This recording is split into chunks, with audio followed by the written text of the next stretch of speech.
नमस्कार दोस्तों, नूतन स्टडीज़ के इस नए वीडियो में आप सभी का स्वागत है।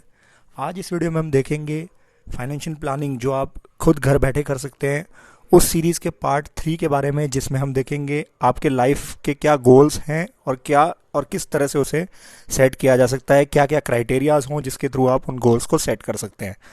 अगर आपको मेरा ये वीडियो पसंद आए तो please like it and subscribe my channel Nutan studies. तो आइए शुरू करते हैं।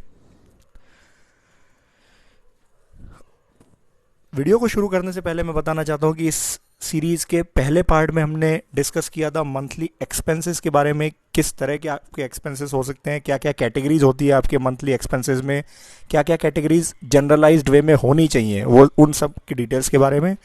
और पार्ट 2 में हमने आपके फाइनेंशियल एसेट्स के बारे में डिस्कस किया था कि आपके पोर्टफोलियो में क्या क्या फाइनेंशियल एसेट्स होने चाहिए, क्या क्या डिटेल्स होनी चाहिए जो आपके पोर्टफोलियो को मजबूत बनाती हैं और आपको एक अच्छा इन्वेस्टमेंट ऑप्शंस और अपने आप में एक ट्रस्ट रखवाती है। तो अब इसके थर्ड पार्ट में हम देख रहे हैं गोल्स सेटिंग के बारे में।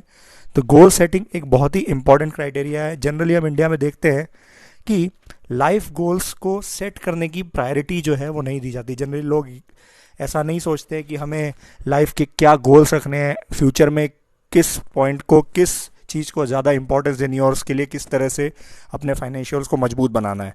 जनरली इस तरह से देखा जाता है कि हर पर्सन अपने सैलरी या अपने बिजनेस के थ्रू पैसा कमाता रहता है और जब गोल उसके सामने ऑटोमेटिकली आता है तो उसके पास जितना पैसा होता है उसके अकॉर्डिंग वो उसमें इन्वेस्ट कर देता है। लेकिन इस तरह से नहीं होना चाहिए।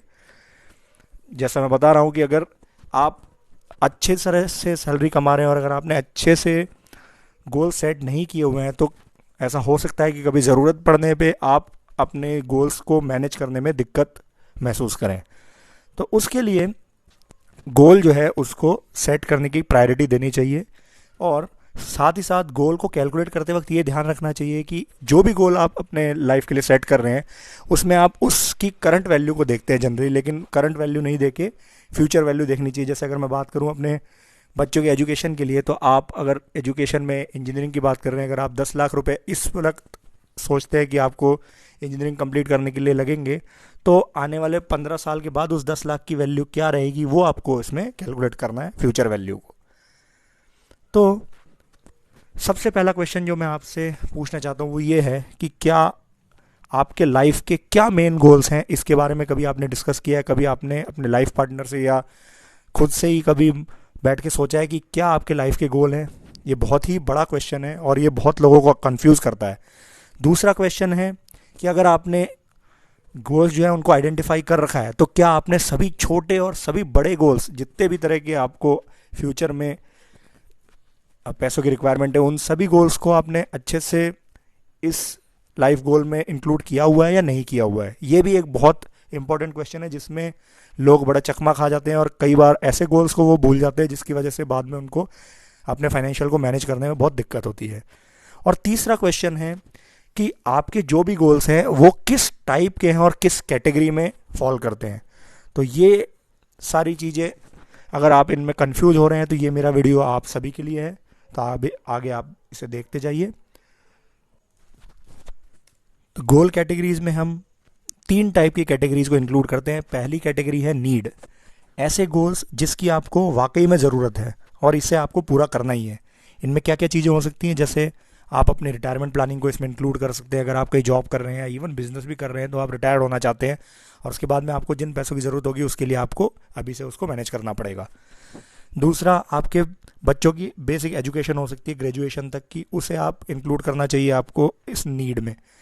इसके अलावा और भी कई तरह की नीड हो सकती हैं, जैसे कि आपकी खुद की हेल्थ या आपके पेरेंट्स की हेल्थ, अगर आप बीमार पड़ जाते तो उससे भी मैनेज करने के लिए आपके पास पैसे होने चाहिए। दूसरे टाइप की कैटेगरी है गोल्स की, दैट इज़ वांट। ऐसे गोल्स आप इसमें इंक्लूड कर सकते हैं जो आपकी ज़रूरत नहीं है लेकिन आप उसको पूरा करना चाहते हैं। जैसे अगर मैं बच्चों की एजुकेशन की बात कर रहा था तो आपने ग्रेजुएशन तक की एजुकेशन को तो नीड में रखा हुआ है। अगर आप उनको पोस्ट ग्रेजुएशन या पीएचडी करवाना चाहते हैं तो आप उसको वांट में रख सकते हैं। या आप एक अभी किसी किराए के घर में रहते हैं और घर खरीदना चाहते हैं तो वो भी आपकी अभी ज़रूरत आपको लग सकती है लेकिन वो वांट में आप उसको इंक्लूड कर सकते हैं। या डेली कम्यूट के लिए आप अगर कोई व्हीकल परचेज करना चाहते हैं तो वो भी वांट में हो सकता है।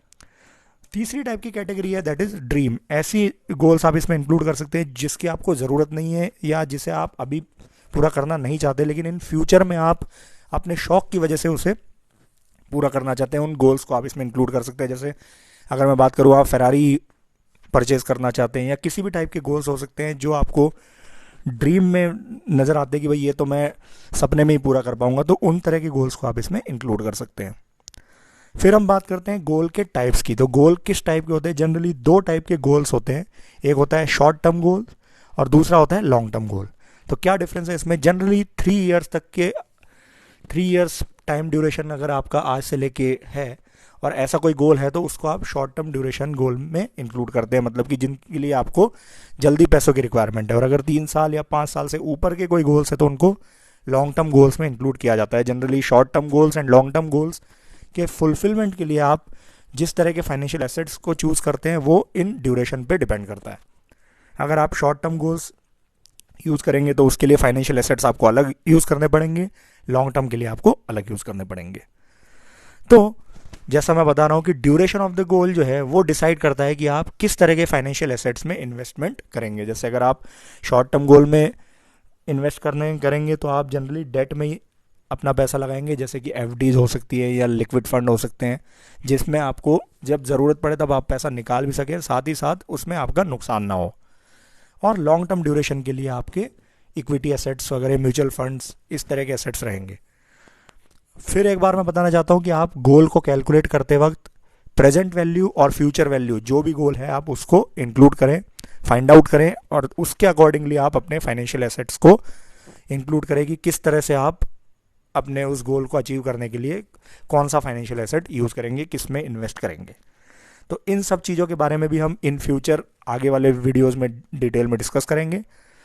अगर आपको मेरा ये वीडियो पसंद आया तो please like it and subscribe my channel Nutan Studies. Thank you very much.